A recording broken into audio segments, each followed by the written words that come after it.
for the Cooperative Extension Service here in the county. And in case you haven't heard yet, March is National Nutrition Month. So I know that they've been planning different little workshops or taste tests or different things throughout the month.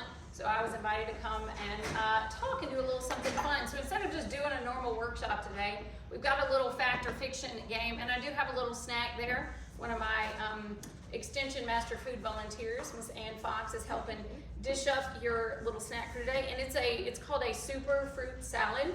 So I'm gonna go ahead and hand out that piece of paper there, and then on the back, I've been told that y'all like puzzles. So maybe some of you do, some of you don't. I'm gonna just pass it and y'all can just keep passing it around. But you have the recipe so you can see what you're gonna get to taste test. Again, I'm sure it's fruits you've already all had, but maybe a little different take on it. It's got some peaches, oranges, apples, bananas, and it's got some low-fat yogurt. I used peach yogurt. It said apricot or any fruit flavor is fine. A little bit of honey, a little cinnamon, and a little ground ginger. Just mixing it all up, and you'll be tasting that soon. But this isn't just a nice little snack.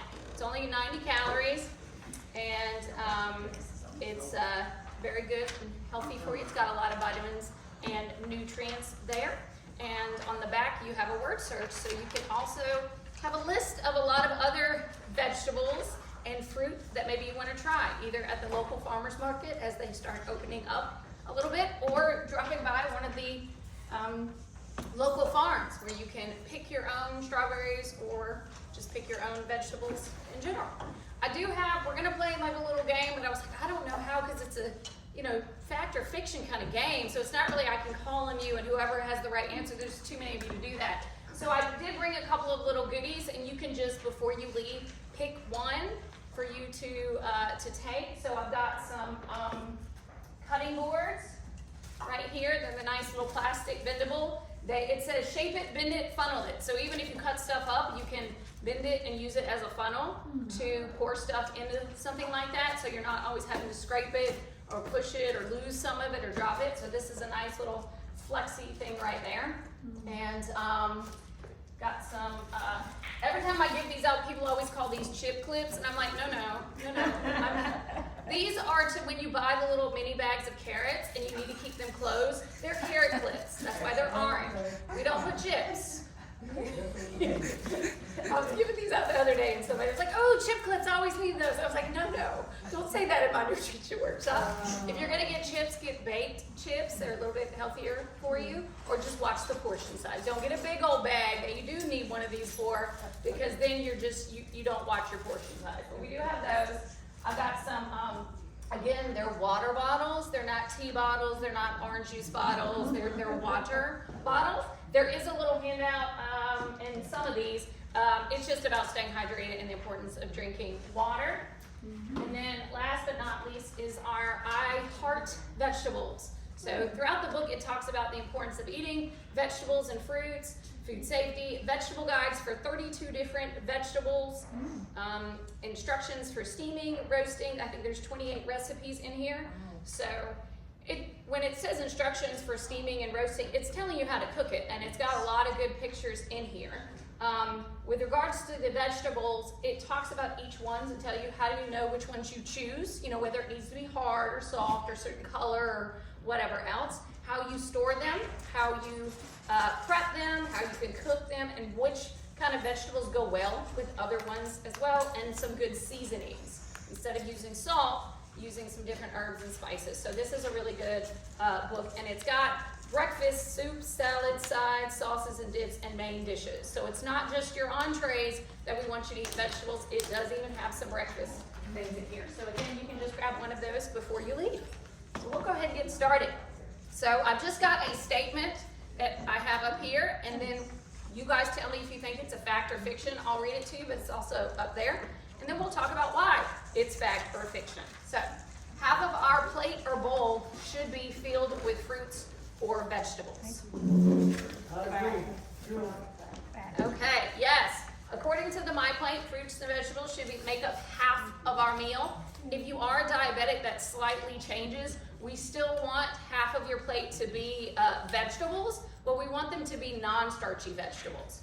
And fruit kind of goes in a separate little category. We don't want half your plate to be fruit, because fruit is sugar. It's natural sugar. It's good for you. It's got a lot of vitamins and minerals. But if you're diabetic, your body just sees it as sugar. So whether you're eating a donut or an apple, it just sees it as sugar. Again, always eat the apple instead of the donut. Don't be like, Jennifer said my body's not going to know anyway. I might as well eat what I want to eat. So, and then the other half, I have a picture of the My Plate later. It has your grains, it has your protein, and a little bit of dairy as well. Okay, so our next statement, organic produce is grown without pesticides. Fiction. Okay, it's not that it's grown without pesticides. They can use pesticides as long as they come from a natural source. So an example would be you can use copper sulfate to treat a fungicide problem. Both products are natural products and therefore are considered organic. Organic farming is about production methods. It's not about their nutritional value. It's not that it's healthier for you or anything like that. It's referring to the different practices of how a food is being raised. Okay, so again, some of our natural pesticides that have been found to be just as dangerous as some of our man-made ones. Okay, so meaning organic doesn't mean it's always safer or better for you. So it's not that it's pesticide free, it's just not made in a lab. It's the difference of you've got like sugar and you have artificial sweeteners that are made in a lab. There's man-made pesticides and there's normal ones. So why does organic food cost more? Because they have so many more regulations that they have to meet, and it's cheaper for me to go buy a big old, container of fungicide and use that. But to get natural ones, it's going to be harder because not as many people are using that. And again, they have a lot more stricter guidelines, and it just costs more to do things like that. All the feed that they feed their animals has to be natural feed. It can't be, highly processed or any of those kinds of things. So I'm not saying organic's, not good for you, but it doesn't necessarily mean it's healthier. It doesn't mean that it's pesticide free. They have pesticides. If for nothing else, if you have a farm right here that uses pesticides and you have an organic farm that's right next to it, the wind blows. When they're spraying their pesticides, there could be, but it's small trace amounts that are going to be on there. If you're concerned about pesticides and you don't want the man-made ones, then by all means, do organic, because they're not going to have the man-made ones too. Okay? But some people just think it means, that just means local, or that means fresher, or that means better. There's nothing wrong with organic. It just doesn't necessarily mean those things. It could. Okay, but you have to do a lot of work to get that organic label that you're allowed to put on your products. Okay, so a product labeled gluten-free means it's better for me. But same kind of thing as organic. Some people think that. Now, if you have a gluten allergy, yes, you need gluten-free. Most labels like gluten-free are just simply for people who do have that food allergy. So for medical reasons, they cannot eat products that have gluten in it. And so an example is peanut butter. While some labels may say gluten-free and others don't, all peanut butter is gluten-free because it doesn't have wheat, barley, or rye. But a lot of people have this mindset, gluten-free, that's going to be better for me. It doesn't have this. I've gone to grocery stores and I've seen in the protein meat aisle, chicken, gluten-free chicken. It doesn't have wheat. It's meat. It doesn't have wheat. Of course, it's gluten-free. But they think that if they put these labels on there, you're going to think it's healthier. Just like they say, no hormones. First of all, that's not true. It's chicken. It's an animal. It has hormones just like you and me have hormones. It hasn't been injected with hormones. None of the chicken has been injected with hormones. It's not allowed. But if they put on there no hormones, they're making you think, this is healthier meat. It doesn't have hormones. Neither does any of the other ones that are on there. Just like it doesn't have gluten. But people want these labels. They get, marketing, I don't want to say fooled by these labels, but you think it means something special, like, the organic. They have certain protocols they have to do for organic. Gluten-free gluten-free, all they did was not put wheat, barley, and rye in it. Doesn't mean it's healthier for you, okay? So Jennifer, how can they get away with the FDA by putting those false labels on there? How do they know that? Well, it's not that it's false, it is gluten-free, but it's for a product that will always be gluten-free. It's never had. So it's not true. I mean, it's not false. So they can put, it's extra marketing, so they have to pay for more, words maybe on the label. But if they're gonna sell more because it says gluten-free, or people think theirs is better, because if you've got that Tyson and that Purdue, and they're in a battle of, well, mine doesn't have hormones, neither does that one. But by putting no hormones on theirs, you start to think negative of the other ones. Well, theirs doesn't say no hormones, I'm gonna get this one. Theirs doesn't say gluten-free, I'm gonna get this one. So it's just, you have to understand what the things mean. Some people with the organic, they think it tastes better, and it's a mindset. If you think that particular thing tastes better, okay, then get that. You are gonna pay more for it because there's more steps to being organic. So it's more affordable to eat fast food than healthy, fresh food. Okay, this is fiction, but you'd be surprised how many times I hear people say that to me. Again, we have so many food choices everywhere, more so than anywhere in the world, but consumers, they want to make choices based upon their tastes, nutrition needs, lifestyles, cooking abilities, and budgets. And unfortunately, quick service restaurants are causing obesity by luring people in with affordable but unhealthy options. So what I mean by that is a lot of times, yes, when you go to that fast food place, it's gonna cost more to get the salad than it is the, whatever other meal, probably, okay? Because the salad has to be individually wrapped, okay? They can just crank out fried chicken or burgers, 20 on the grill, and they can do mass production there. So it's gonna cost more effort and more work. Also, the salads are going to only last for a certain amount of time. The chicken, they're just gonna make it as they need it, and they're gonna stop. The salads, they're gonna have there, and they're gonna keep them for days, so they need to be, they can go bad. So they're gonna cost more. But that's why I say go home and buy a head of lettuce or buy some veggies and make your own salad, and you can get like 8 salads for the cost of that one salad there. Okay. Our bodies cannot digest dietary fiber. Dietary fiber provides many health benefits even though the human body is not able to digest it. Most Americans don't eat enough vegetables, fruits, and whole grains which provide dietary fiber. Okay, so it does a lot of good things for our body, but that's also why certain things that, one of the things it does also, it just makes us feel fuller. So that's a benefit of some of the things that do have a high amount of fiber, your breads, your rice, those things. You eat those, it's gonna make you feel fuller. Apples are on the list of genetically modified foods. GMOs, if you've heard that label there. It's true, okay? So here's kind of a picture here. Apples were put onto the list of GMO foods in 2017. They have been modified to not brown as quickly. This creates a longer shelf life. Humans have crossbred plants for centuries. So everyone gets so concerned about GMOs or genetically modified things. We've been doing it for years. If nothing else, how do you think we breed dogs, get all these new breeds? How do you think we breed even just animals for certain characteristics? I want this thing to be tall, I want it to be brown, I want it to be whatever else.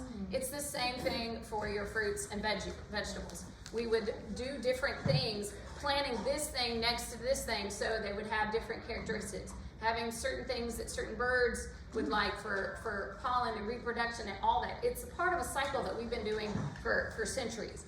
Now we can do it in a lab. We can tweak the DNA there, but we've been doing it anyway. And again, it's not just for crops.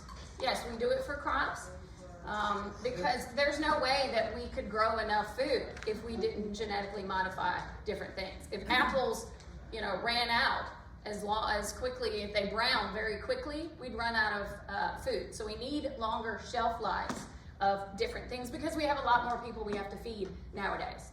Why is cotton up there?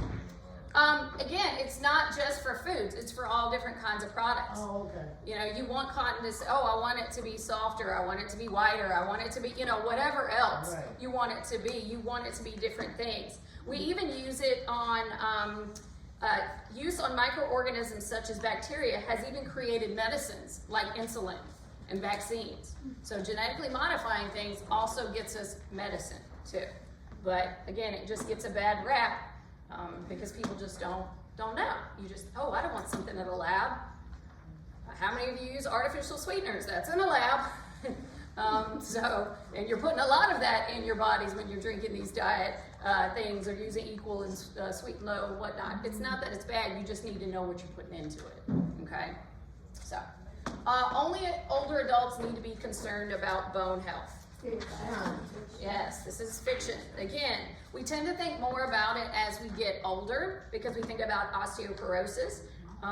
And so, again, we're not consuming enough nutrients in order to prevent some of these bone issues like osteoporosis. So we need calcium, we need vitamin D, but we also need some of that at a young age so that we build stronger bones. How many of you, if you weren't told, I know you probably told you got to drink your milk so you can get strong, get your strong bones.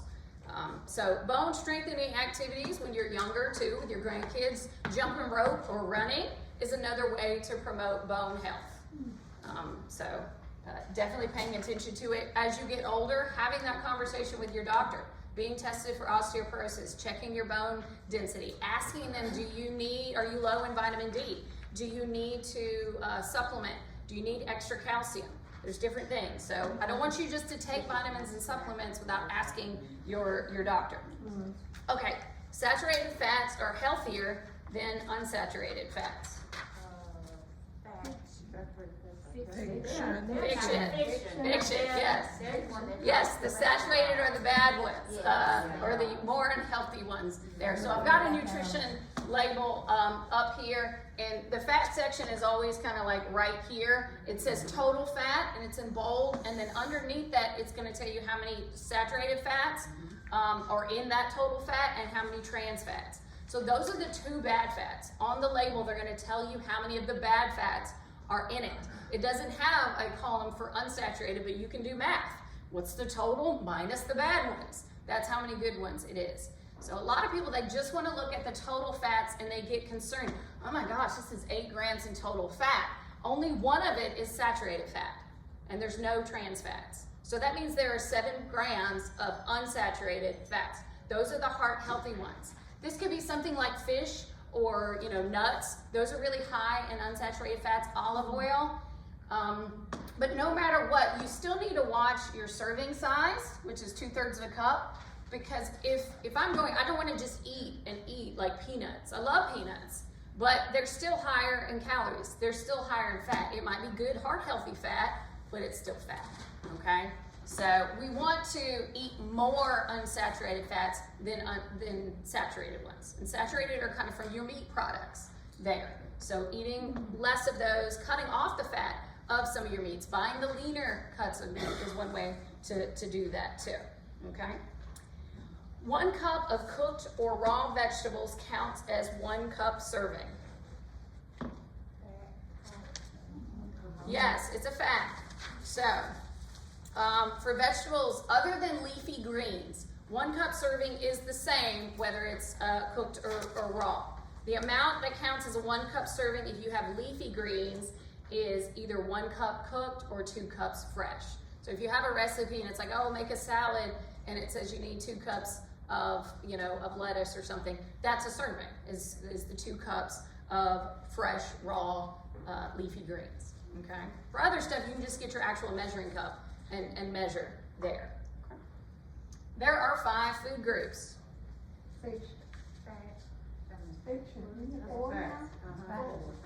There are 5 food groups. Again, it depends on what you remember for that's changed from the My Pyramid a little bit. But this is the My Plate. So as I mentioned earlier, half of your plate is fruits and vegetables. So that's 1. Then you have grains. Then you have protein. Then you have dairy. Okay, so there's only 5 food groups there. It used to be these were called like meat and beans. You'd have like a little oils category, but that's just fat. So the other things were on the food pyramid than now. They've kind of lumped them and changed the names. But they wanted to put it as a my plate because people understand a plate better than a pyramid, or that's what they felt. So. All breads made with whole wheat flour are whole grains. Okay, so for foods to be considered a whole grain, the whole wheat or some other type of whole grain needs to be the first ingredient. Now you can have a product and it has whole grain or whole wheat flour in it, but it could be it's like the 6th ingredient or something. So there's a tiny little bit. In order for it to be a whole grain product, the first ingredient has to be whole grain, whatever. Whole grain wheat, whole grain rice, whole grain oats, any of those kinds of things. The only other thing is if for some reason water is the first ingredient, then whole grain, whatever, could be the second. And believe it or not, I have seen some breads when I've gone to the grocery store that the first ingredient in the bread is water, which means there's more water than anything else in that product. Okay, so I usually try to get a different product if water's the number one thing. Everything? Huh? Do they apply to everything like orange juice or milk or like it's You're not gonna have whole grains in the beverage product. like if it don't say like for instance if I buy orange juice and if the first ingredient is something else besides orange juice. You see what I'm saying? Yeah, I know what you're saying. You want it to be, the way I tell people is you want the fewest amount of ingredients, okay? Because if you have a really long ingredient list, a lot of times it's chemicals. Or they've had to put vitamins and minerals in that because there's nothing nutritious in that product, so they had to fortify it to put it in there. With the whole grain products, sometimes with the breads, if it's not a whole grain, if it's like a white bread, they have taken out the grain part of it, the whole grain part of it, and you're just left with one piece of that grain. But all the fiber, all the nutrients, all that stuff has been stripped from that bread, and then they try to fortify it and put some extra stuff in the lab, basically. But when they list ingredients, the most ingredient used is always going to be that first one. It's always going to be order of quantity, yes. right? Okay. Yes. So for something like orange juice, yes, you would want oranges, just like for something else, you don't want a bad thing to be listed first. There's plenty of products where sugar is listed as the first ingredient. So, but if I'm going for like orange juice, I can get an orange juice and it might have orange, it might say orange juice concentrate or something like that. So it's better if you have the whole product than a by-processed version of it. It's better to eat the orange than it is to drink the orange juice. So it's better to have oranges in your orange juice than orange juice concentrate, okay? Because then they processed those oranges and got one little piece of it that they threw in there. If you're doing juices, you want to make sure it's 100% fruit juice. And you do that by flipping around, and usually above the label, it'll say contains 100% juice. Or it might say 7% juice, or it's 5%, or whatever else. So a lot of your like Hawaiian punches or your Juicy Juicy or some of those brands, they have a very small amount of actual juice in the thing of juice that you're giving your grandchild. So read your labels and make sure it is 100% juice. And if it is, they're going to be proud it's 100% juice. They're going to put it all probably on the front of the label, but they're definitely going to have it somewhere on the back. I thought concentrated meant that you could add water. Yes, but again, you want all of the nutrients, because if you have a watered down version of something, then you probably aren't getting as many vitamins and nutrients. You're probably not getting, just by eating that orange, you're going to get more fiber than when you've processed it. Same thing with the apple. Eat the peeling on the apple. Like I didn't peel the apples that were in the fruit salad. I just, chopped them up there because so much of the fiber is in that peel. Same thing with your baked potatoes too. The fiber is really in that outside piece right there, okay? And then we're gonna mention physical activity too. At least 30 minutes of physical activity is recommended daily for adults. Fact, yes. So 30 minutes for 5 days to get the 150 minutes of moderate level physical activity. If you do more intense activity, if you do vigorous level, then you can cut that time in half. But you gotta step up the intensity to be able to do less amount of it, okay? But whenever I tell adults that, they're like, oh my God, 30 is 5. Kids are supposed to do 60 a day, okay? So, and part of it too is just they got so much energy, they probably have to get out, but kids have 60. So that's why at football season, you'll hear the NFL do play 60, and they've got kids and stuff like that because they want kids to get out and play 60 minutes a day for their physical activity. Adults, I'm like, just by aging, it's a benefit of being older. Everyone's always like complaining about getting older. There's a benefit. You get to do less exercise. Okay? You heard it from I sure Jennifer. can remember that. Step it up tomorrow. You heard it first from Jennifer. We're gonna Yes. We already stepped it up. Right. Okay. Foods that provide water can count towards our fluid intake.